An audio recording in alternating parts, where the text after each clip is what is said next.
Hello, I'm Elizabeth Guffey, and I actually first want to thank you, Rachel, for moderating, and also Denise. I'm seeing some interesting parallels and questions of rule breaking and making and culture and identity, which carries into my topic. Also for karma, something that's interesting to me is I actually have a subject which is an American being copied in the UK, so it goes in the opposite direction for mine. So maybe we can make some sense of this at some point. Okay, so if this is confusing or it sounds strange, it could be because my talk today is actually about Selwyn Goldsmith, who has to be one of the most influential, if unsung, architect designers of the late 20th century. Goldsmith actually authored the very first guide, which was called Designing for the Disabled, that outlines specifically how to provide access for disabled people. Not only was it groundbreaking, but it also had a really profound impact on the environment that we all are affected by today, although unknowingly so.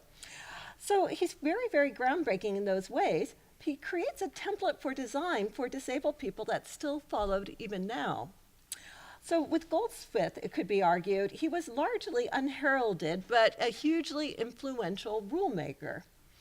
But the story doesn't end there. So I've come out of all this research, and I have to say, he's also a quirky character. In fact, soon after the publication of his first edition, what I'm showing you here, Goldsmith actually repudiated his influential book, which is less talked about. Essentially, he began to break his own rules. I want to talk about this in a greater depth, but in reference not just to rulemaking and breaking, but also as a study of something deeper, and that's specifically ideas of care and culture and how that plays out. I'd argue that Goldsmith's changing his views, which he does do, provides insight between two different cultures. And he calls that one of them the American culture of disability, and the other one he calls the British culture of disability. But it's two different approaches. All of this revolves ultimately, though, around ideas of care itself. So first, just to be really clear, because we don't talk about this very often, but it really needs to be said.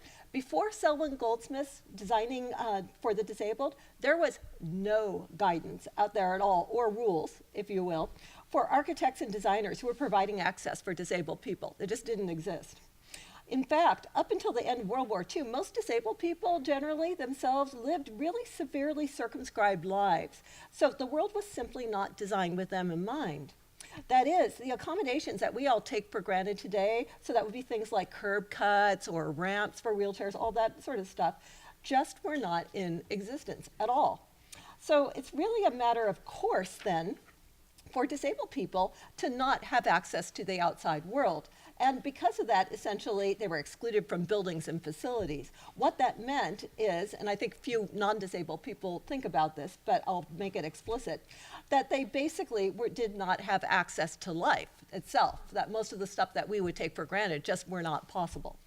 So it's against that background that Goldsmith's Designing for the Disabled is a real landmark. It was published in 1963. It has this modest subtitle. It's called A Manual of Technical Information. But it had also underneath it a really ambitious philosophical platform too. So it argued that disabled people could manage independently if only architects and designers would be willing to work more comprehensively. The book itself is really groundbreaking. It has a series of anthropometric studies, for example, of wheelchair users, people using cranes and other canes and crutches, other assistive devices.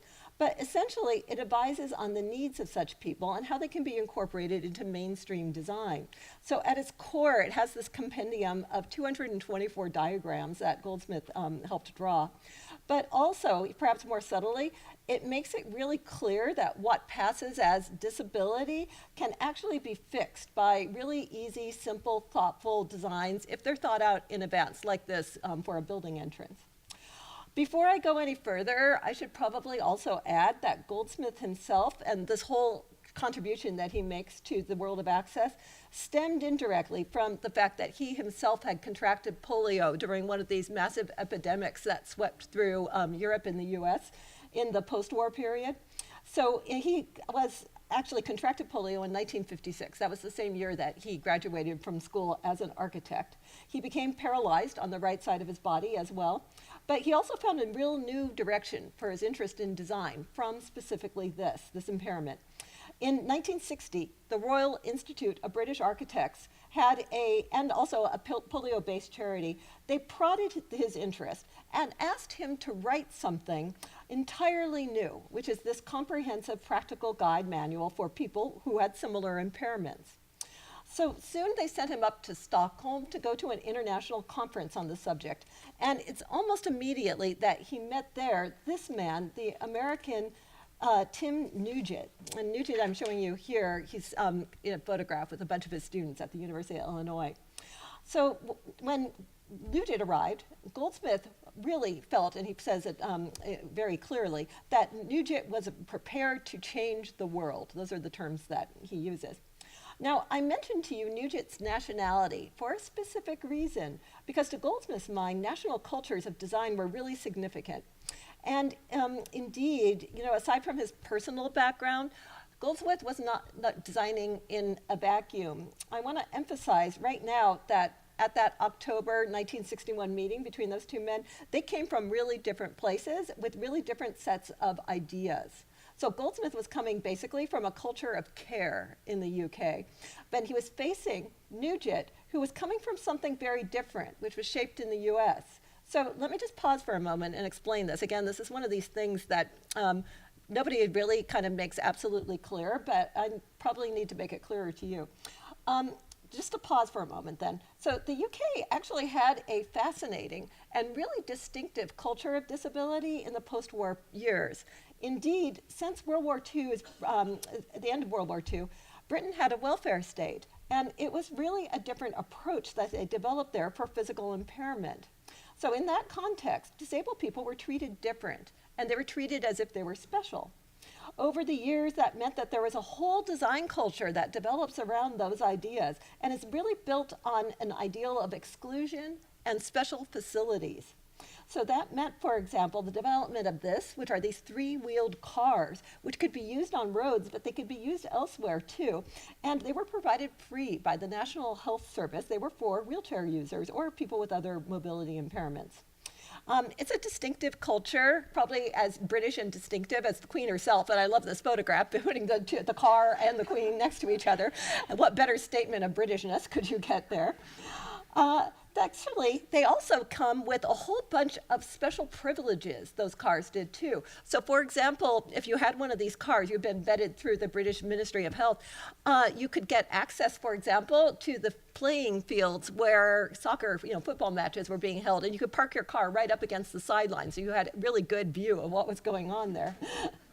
And so I'm arguing this because it's part of a different cultural stance, this culture of care, than what you might find in the US.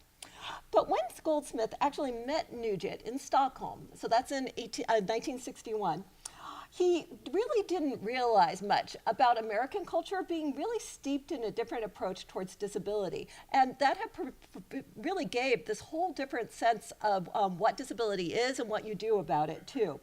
And I want to stress that this is really different. So briefly, Nugent arrived in Sweden, and what his goal was to talk about this. So he had just developed what's been called the American Standard Specifications, and that's a group of really specific recommendations for things like buildings and facilities to make them usable to the physically impaired. And this was the result of about 15 years of work that Nugent had done out at the University of Illinois in its Rehabilitation Services Department. He was the head of this program. He worked with students, but he also ultimately oversaw the remaking of about 200 buildings, dorms, classrooms, and stuff, but also doing things like this, like lowering water fountains so that the access there would be better, putting up ramps that were specially fitted for buildings like this as well.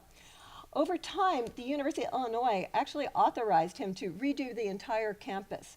So when they did that, he started to create a code which the university first could use. But very slowly, he started to get a much bigger audience. And indeed, eventually, he was asked by a group of nonprofits, as well as the President's Committee for the Employment of the Handicapped, so they called themselves, to come up with design and construction standards that everybody could follow if they wanted to.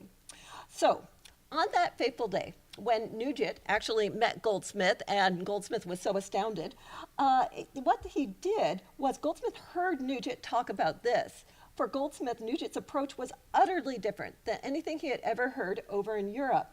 So perhaps it was for that reason that he talks about this as this transformative experience when he actually hears Tim Nugent speak. And he describes it as being kind of like a bomb, that's gone off into the room. And what Nugent did was he was very forceful about talking about the problems of disabled people in this sort of context, in the real world. So he comes up with a bunch of, that is Nugent talking with Goldsmith, come up with a bunch of prescriptions about architectural barriers. Those barriers were in fact then put into, the idea of barriers, put into Designing for the Disabled, the book that Goldsmith writes. Now really, truthfully, those ideas come directly out of Nugent's own writings. It's basically, and Goldsmith made it very clear later on, he cribbed them. He put them into a book. It made a huge impact immediately when that book was presented. In fact, Goldsmith is named in 1964 one of the Men of the Year. You can find that book in many, many different places all over the world. It's really seminal.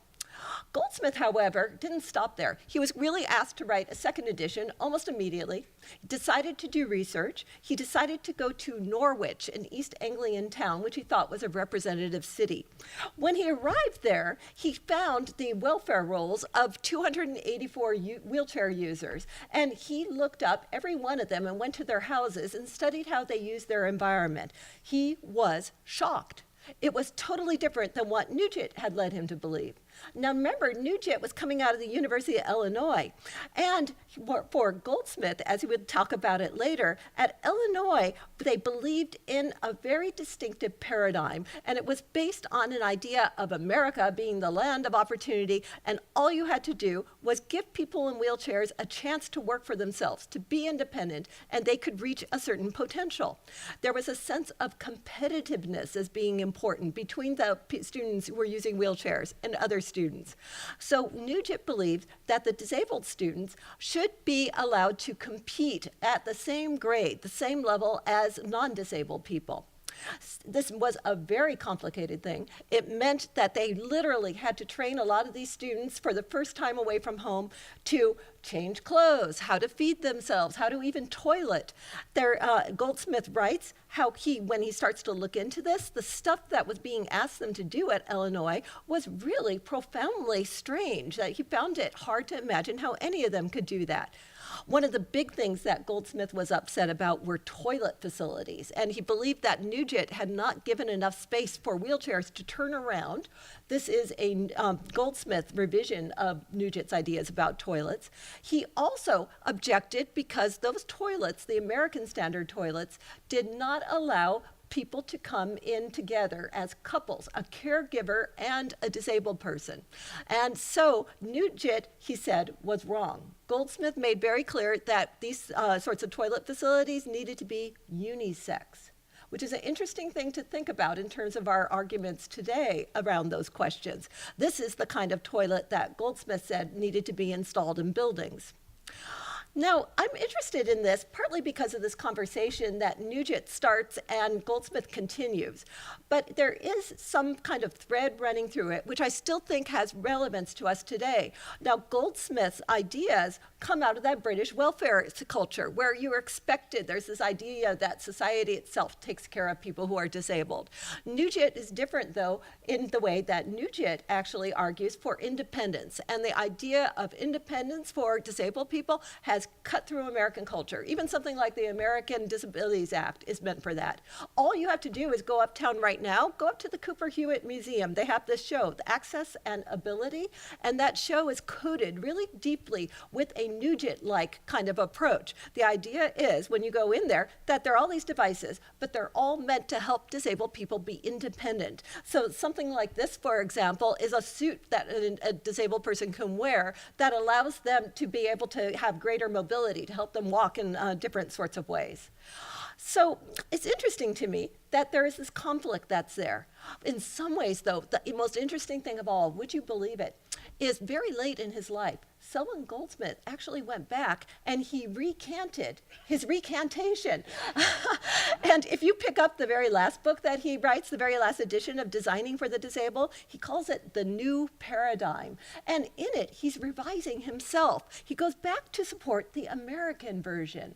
And I have to tell you, I think that one overall is the one that's won out, not just in the US, but generally worldwide. But if you go to Europe, for example, or in some places in Asia too, they do have a slightly different approach, and it makes a big difference. It all cycles back to this idea of different cultures and how we think about care. Thank you.